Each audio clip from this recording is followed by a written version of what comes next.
जब सूर्य भगवान धनु राशि को छोड़कर मकर राशि में प्रवेश करते हैं तो इसी दिन को मकर संक्रांति के रूप में मनाया जाता है। संपूर्ण भारत में मकर संक्रांति को बहुत ही हर्ष और उल्लास के साथ मनाया जाता है। वैसे तो इस बार मकर संक्रांति 15 जनवरी को पड़ रही है। हिंदू कैलेंडर के हिसाब से कई लोग कह रहे हैं कि 14 तारीख को पड़ रही है, परंतु बता दें कि कई बार मकर संक्रांति 12 और 13 को भी पड़ती है। हिंदू कैलेंडर देखें तो इस बार 15 जनवरी को पड़ रही है। इसी के साथ आपको बता दें कि मकर संक्रांति हमारे लिए बहुत ही महत्वपूर्ण है, क्योंकि मकर संक्रांति के दिन कुछ ऐसे उपाय होते हैं, यदि उनको कर लिया जाए तो हमारे जीवन की जन्म जन्मांतर की गरीबी खत्म हो जाती है। दोस्तों ध्यान दीजिएगा, मकर संक्रांति के दिन माता लक्ष्मी की पूजा होती है, भगवान विष्णु की पूजा होती है, सूर्य भगवान की पूजा होती है और भगवान शनिदेव की पूजा होती है। संक्रांति के दिन पतंगे उड़ाई जाती है, क्योंकि मर्यादा पुरुषोत्तम भगवान श्री राम ने मकर संक्रांति के दिन ही पतंग उड़ाई थी। उसके पश्चात से ही यह त्योहार मनाया जाता है और पूरे देश में इस त्योहार को मनाया जाता है। हिंदू धर्म की मान्यताओं के हिसाब से भगवान विष्णु ने संपूर्ण असुरों का संहार कर दिया था। संपूर्ण असुरों का अंत करके उनके सिर को मंदार पर्वत में दबा दिया था और युद्ध की समाप्ति की घोषणा की थी। जो बताई गई है वह है पवित्र गंगा नदी को लेकर के। जैसा कि आपको पता ही है कि गंगा को मां की संज्ञा दी गई है। माना जाता है कि मकर संक्रांति के दिन ही गंगा मैया धरती पर अवतरित हुई थी।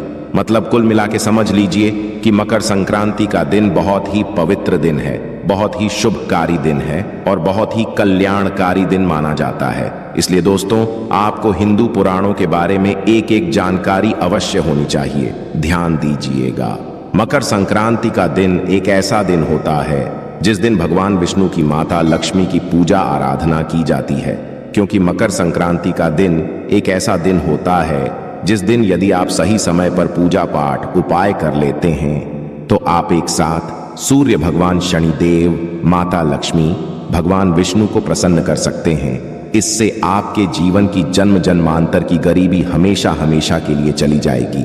आपके जीवन से कष्ट हमेशा के लिए चला जाएगा, दुख हमेशा के लिए खत्म हो जाएगा, आपका दुर्भाग्य भाग्य में बदल जाएगा। इसलिए दोस्तों यदि आप भी चाहते हैं कि माता लक्ष्मी और भगवान विष्णु का आपको आशीर्वाद मिले तो कमेंट बॉक्स में सबसे पहले लिख दीजिए माता लक्ष्मी की जय। दोस्तों मकर संक्रांति के बारे में हमने आपको कुछ साधारण सी बातें बता दी जो आपको जाननी जरूरी थी। अब जो आपको हम जानकारी देने जा रहे हैं वो ऐसी जानकारी है जो आपके जीवन को बदल करके रख देगी। अब मान लीजिए आपके पास पैसा आता है परंतु पैसा टिकता नहीं है। दूसरी तरफ आप थक चुके हैं मेहनत कर करके, परंतु आपको उसका फल नहीं मिल पा रहा है। आप प्रतिदिन मेहनत करते हैं परंतु आपका काम होते होते रह जाता है, तो आप यह मान के चलिए आपके पीछे दुर्भाग्य पड़ा हुआ है। एक बात और जान लीजिए दोस्तों, संपूर्ण दुनिया ज्योतिष शास्त्र पर टिकी हुई है, जिसकी वजह है जब आपके ग्रहों की चाल आपके लिए अच्छी होगी तब आपके जीवन में सब कुछ अच्छा होगा। जब आपके ग्रहों की चाल आपके खिलाफ खड़ी होगी तब आपके साथ सब कुछ बुरा होगा। साथ ही साथ शनिदेव दृष्टि यदि आपके लिए अच्छी है तो मान के चलिए आपका राहु केतु भी अच्छा हो जाएगा। आपके राहु की चाल भी आपके लिए अच्छी हो जाएंगी। माता लक्ष्मी का यदि आपको आशीर्वाद मिल गया तो आपके घर में धन आना चालू हो जाएगा। यदि भगवान विष्णु का आशीर्वाद मिल गया तब तो मान लीजिए आपके जीवन में कष्ट आ ही नहीं सकता। इसलिए दोस्तों आपको जो हम क्रिया बताने जा रहे हैं वह आपको बताई जाएगी 15 जनवरी के हिसाब से, क्योंकि हिंदू पुराणों और ग्रंथों के हिसाब से देखें तो 15 को पड़ने वाली मकर संक्रांति बहुत शुभ और कल्याणकारी है। इस दिन की गई साधना आपके जीवन की गरीबी, परेशानी, कष्ट को खत्म कर सकती है। तो बस आपको यह करना है कि मकर संक्रांति के दिन हल्की सी पूजा कुछ वृक्षों के सामने जाकर कर लेनी है। उसके पश्चात उन वृक्षों को छोड़ करके वापस अपने घर पर चले आना है। इससे आपके जन्म जन्मांतर की गरीबी, परेशानी, कष्ट, दरिद्रता हमेशा के लिए खत्म हो जाएगी। माता लक्ष्मी के आशीर्वाद से आपके जीवन में धन का आगमन शुरू हो जाएगा। धन आने के सारे रास्ते खुल जाएंगे। आपके बंद किस्मत ताले को चाबी लग जाएगी। तो आपको ऐसा क्या करना चाहिए जिससे माता लक्ष्मी का आशीर्वाद मिले, भगवान विष्णु का आशीर्वाद मिले और अन्य देवी देवताओं का आशीर्वाद मिले? चलिए एक एक करके आपको बताते हैं। सबसे पहला जो पेड़ है जिसे आपको मकर संक्रांति के दिन यानी 15 जनवरी को छू करके आना है, तो वह है पीपल का पेड़।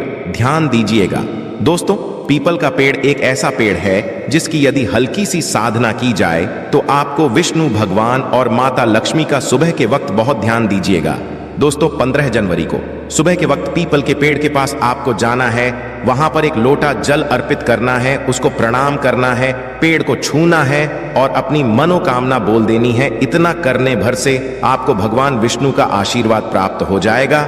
मान के चलिए आपका दुर्भाग्य जो है वो तो एक तरह से खत्म ही हो जाएगा। भगवान विष्णु के आशीर्वाद से आपको आकस्मिक धन की प्राप्ति होगी। दूसरी तरफ भगवान विष्णु का आशीर्वाद रक्त होने से आपके जीवन में जो कष्ट आ रहे हैं वो अपने आप हटना चालू हो जाएंगे।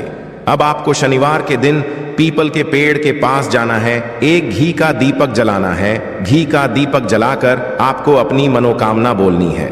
पीपल के पेड़ को बिना छुए केवल घी का दीपक जलाना है। भगवान विष्णु माता लक्ष्मी को अपनी जो भी मनोकामना है वह बोलनी है और अपने घर वापस चले आना है।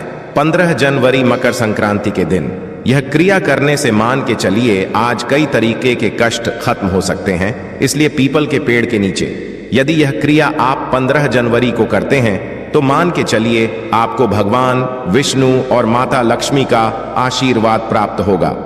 दूसरी क्रिया जो आपको करनी है वो भगवान शंकर के लिए करनी है। दोस्तों, वैसे तो शनिवार का दिन शनि देव को समर्पित होता है, परंतु शनि देव शंकर भगवान को अपना गुरु मानते हैं। मतलब आपने यदि शंकर भगवान की हल्की सी भी पूजा कर ली, कोई साधना कर ली, मान लीजिए शानी, भगवान का भी आपको आशीर्वाद प्राप्त होगा। आपको बस एक सरल सा उपाय करना है। सुबह के वक्त आपको बेल पत्र के पेड़ के नीचे जाकर एक लोटा जल अर्पित कर देना है।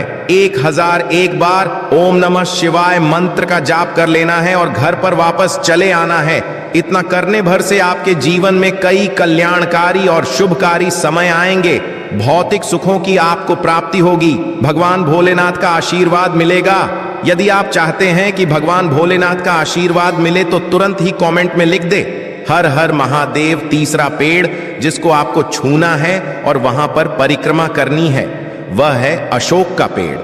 दोस्तों, अशोक का पेड़ एक ऐसा पेड़ है जिस पर व्यक्ति के 9 ग्रहों का वास होता है। एक बात सुन लीजिए, अशोक पेड़ पर मान के चलिए ब्रह्मांड की सर्वशक्तिशाली शक्तियां वास करने आती है, जिसका मतलब यह है कि अशोक के पेड़ को आपको शनिवार के दिन जाकर के छूना है। इसकी 7 बार परिक्रमा करनी है। हो सके तो एक लोटा जल भर लीजिए। यदि आपके अंदर क्षमता है तो लोटे में पूरा दूध भर के चले जाइए। दूध कच्चा होना चाहिए, उसमें हल्दी मिला लीजिएगा और वह दूध चढ़ाने के पश्चात ही, अर्पित करने के पश्चात ही अशोक के पेड़ की 7 परिक्रमा लगानी है और वापस घर आ जाइएगा। इतना करने भर से मान के चलिए आपके नौकर आपका साथ देंगे। मान के चलिए आपके खिलाफ जो हो गए थे, आपके खिलाफ खड़े हो गए थे, वह आपका साथ देना चालू कर देंगे। आपके जीवन से परेशानियां हमेशा हमेशा के लिए चली जाएंगी। अभी तक हमने आपको वो बातें बताई है दोस्तों जो हिंदू पुराणों के हिसाब से है, वो जानकारी है जो आपके जीवन में बदलाव ला सकती है। इसलिए आप हमारे चैनल को आज ही सब्सक्राइब कर लें, क्योंकि हिंदू पुराणों की हर जानकारी आपको इसी चैनल पर मिल जाएगी। अब आखिरी पेड़ जो आपको छू करके आना है दोस्तों, वह एक ऐसा पेड़ है जिसको यदि आप छू लेते हैं तो मान के चलिए आपके जीवन से परेशानियां चली जाएंगी, आपके घर पर सुख समृद्धि आएगी।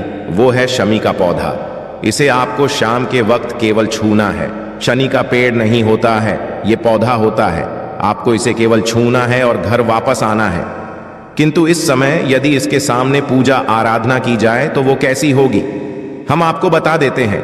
देखिए, आपको करना यह है कि शाम के वक्त किसी भी शनि देव के मंदिर जाना है, वहां पर एक घी का दीपक जला देना है। 7 बार मन ही मन में आपको शनि चालीसा का पाठ कर लेना है। 15 जनवरी को यह क्रिया करनी है। फिर आपको जहां शमी का पौधा लगा हो या किसी के घर में भी शमी का पौधा लगा हो तो बहुत है, आप वहां पर जाकर शमी के पौधे को छू लीजिए और अपनी मनोकामना बोल दीजिए।